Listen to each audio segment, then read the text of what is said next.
दोस्तों, Indian film industry में जब किसी सितारे ने ब्रेक लिया और फिर से फिल्मों में वापसी की तो दर्शकों का प्यार उस सितारे को बराबर मिलता रहा। इस कड़ी में चाहे दिलीप कुमार हो, राजकुमार हो, सुनील दत्त हो, विनोद खन्ना हो, चाहे हो सुपरस्टार अमिताभ बच्चन।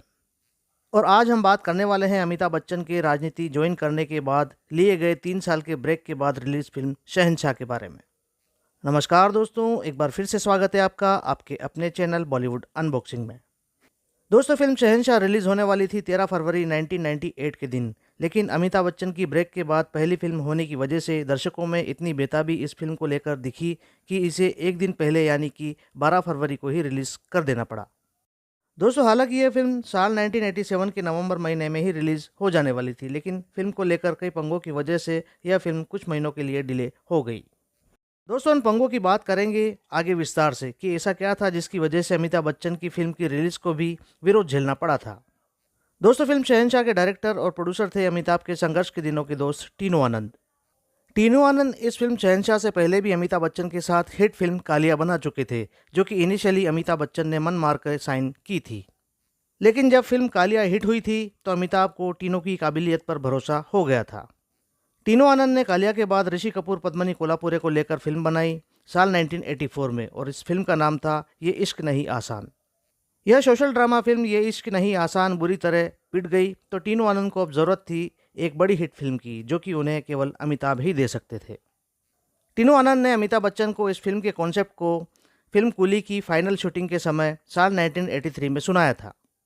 जब टीनू आनंद ने अमिताभ बच्चन से फिल्म के कंसेप्ट को शेयर किया तो अमिताभ ने यह कंसेप्ट जया बच्चन से शेयर किया।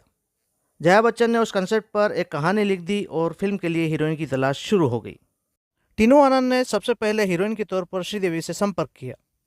अभी अभी हाल ही में श्रीदेवी और अमिताभ बच्चन की फिल्म इनकलाब रिलीज हुई थी, जो कि वो कमाल नहीं दिखा पाई थी जो कि अक्सर अमिताभ की फिल्में दिखाया करती थी। और तो और इस फिल्म का नाम शहंशाह सुनकर श्रीदेवी की माँ और आगे झिझक गई, क्योंकि उस समय श्रीदेवी की माँ ही डिसाइड करती थी कि श्रीदेवी कौन सी फिल्म में काम करेगी। श्रीदेवी की माँ का तर्क था कि ऐसे टाइटल वाली फिल्म में श्रीदेवी की कितनी देर की भूमिका होगी, क्योंकि टाइटल के हिसाब से ही यह प्योरली हीरो प्रधान फिल्म लग रही थी। और आखिरकार श्रीदेवी की माँ ने श्रीदेवी को फिल्म करने से मना कर दिया। इसके बाद टीनू आनंद ने डिम्पल कपाड़िया को अप्रोच किया। डिम्पल कपाड़िया को यह गलतफहमी थी कि शायद राजेश खन्ना और अमिताभ बच्चन एक ज़माने से बड़े वाले कंपटीटर रहे हैं, तो शायद अमिताभ बच्चन डिम्पल के साथ काम करे या ना करे। लेकिन टीनू आनंद ने उनकी इस गलतफहमी को सॉल्व कर दिया और डिम्पल कपाड़िया को फिल्म में हीरोइन के रोल के लिए साइन कर ही लिया।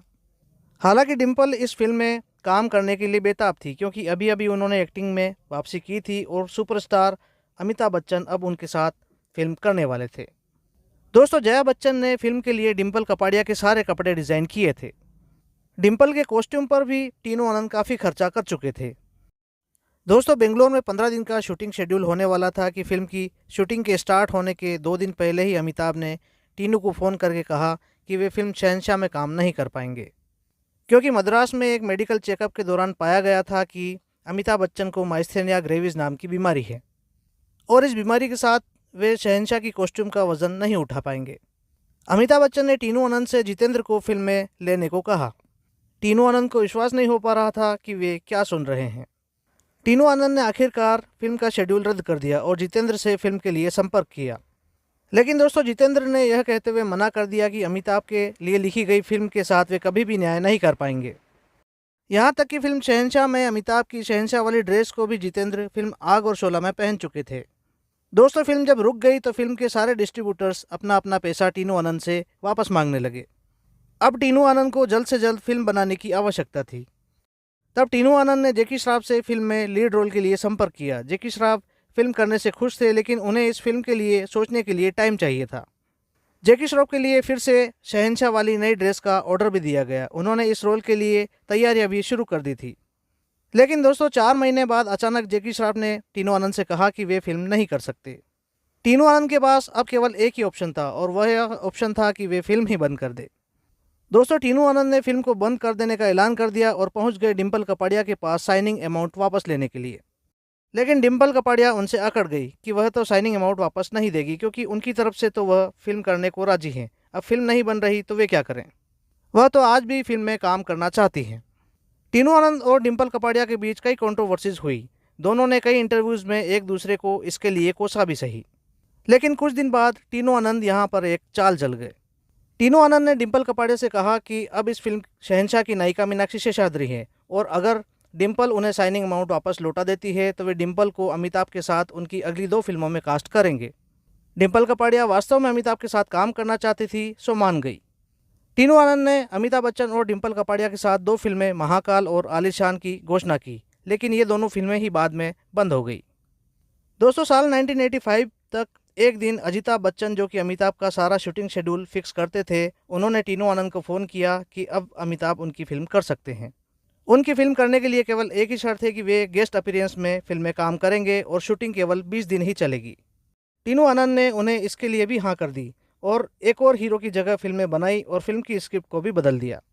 टीनू ने अब लीड रोल के लिए ऋषि कपूर को अप्रोच किया, लेकिन ऋषि कपूर ने स्पष्ट रूप से मना कर दिया कि वे 2 फ्लॉप फिल्मों के बाद टीनू के साथ और किसी फिल्म में अब काम नहीं करेंगे, क्योंकि फिल्म कालिया से पहले बनाई टीनू की फिल्म दुनिया मेरी मुट्ठी में और कालिया के बाद बनाई फिल्म ये इश्क नहीं आसान, दोनों ही के हीरो ऋषि कपूर थे और दोनों ही फिल्में बुरी तरह पिट गई थी। ऋषि कपूर को कहीं से यह भी पता लग गया था कि फिल्म में गेस्ट रोल में अमिताभ हैं, तो फिल्म का सारा क्रेडिट भी उन्हें ही मिलेगा। तब ऋषि कपूर ने आखिरकार फिल्म करने से साफ मना कर दिया।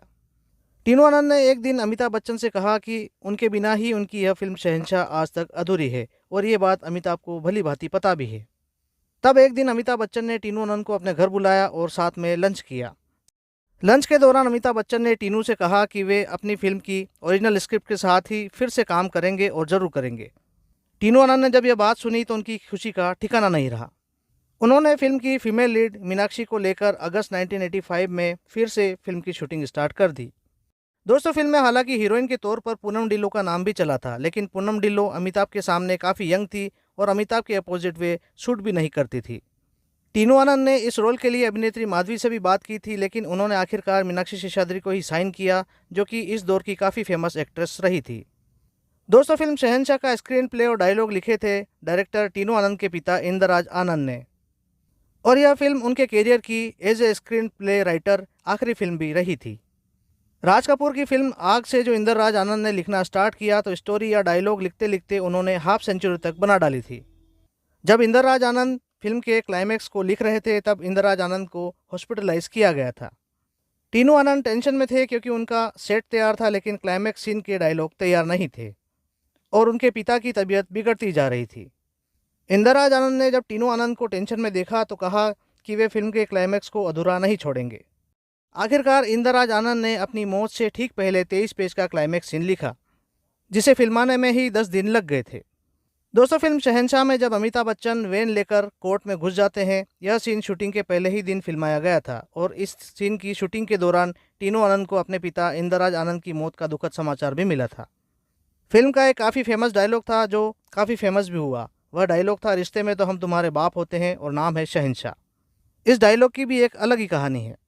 दरअसल इंद्रराज आनंद फिल्म के डायलॉग पर काम कर रहे थे कि टीनू ने उन्हें कहा कि वे जो डायलॉग लिख रहे हैं वो फिल्म के लिए शूट नहीं कर रहा। तब इंद्रराज आनंद ने टीनू से कहा था कि रिश्ते में तो हम तुम्हारे बाप होते हैं और नाम है इंद्रराज आनंद। यह डायलॉग टीनू आनंद को इतना पसंद आया कि बस इंद्रराज आनंद की जगह उन्होंने शहंशाह जोड़कर फिल्म में इस डायलॉग को ऐड कर दिया। दोस्तों, इस फिल्म शहंशाह की शूटिंग के दौरान एक सीन के चलते अमिताभ और टीनू आनंद में लड़ाई हो गई।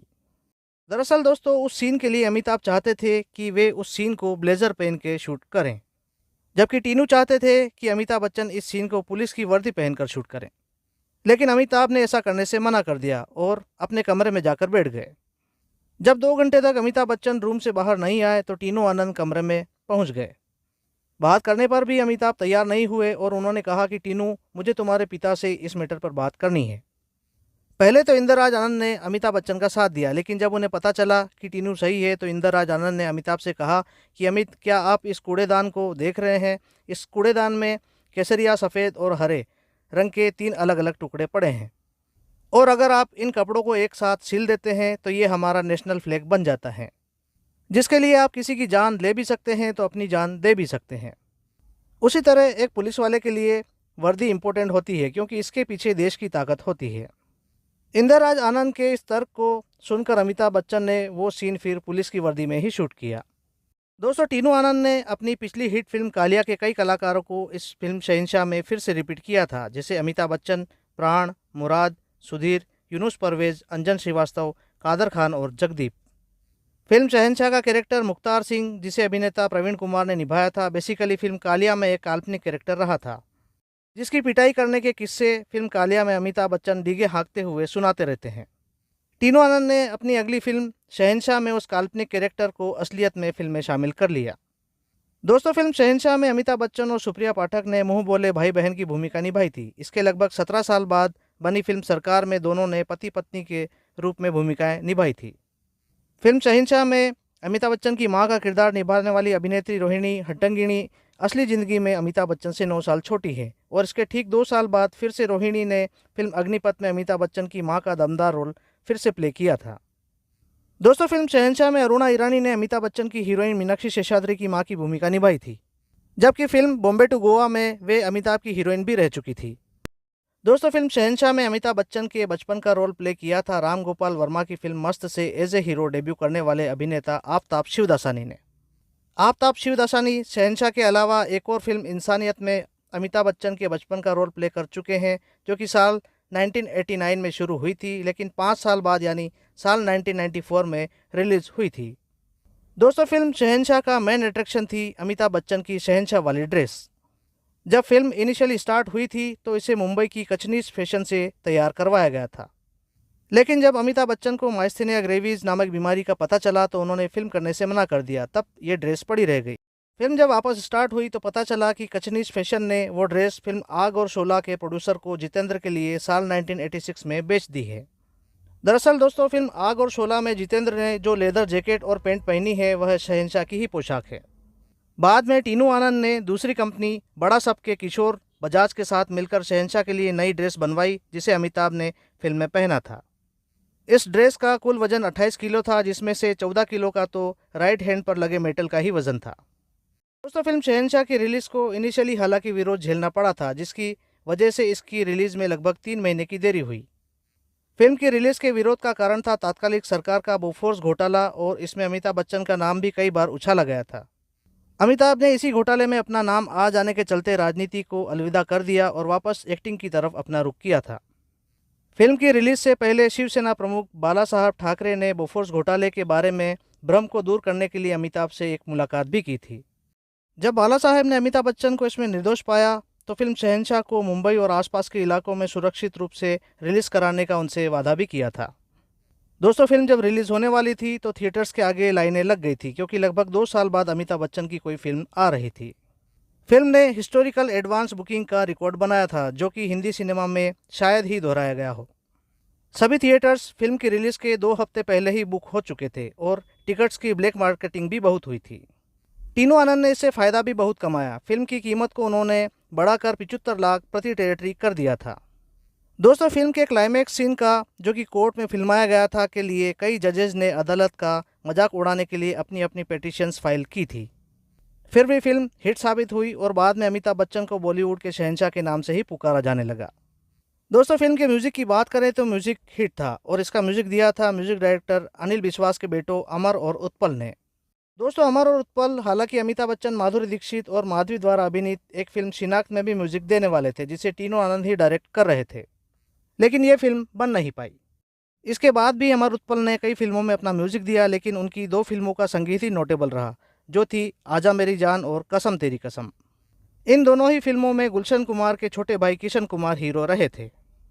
दोस्तों जब फिल्म शहंशाह रिलीज हुई थी तो इसके 5वें हफ्ते तक 6 करोड़ रुपए की कमाई करने वाली एक ब्लॉकबस्टर फिल्म यह बन चुकी थी।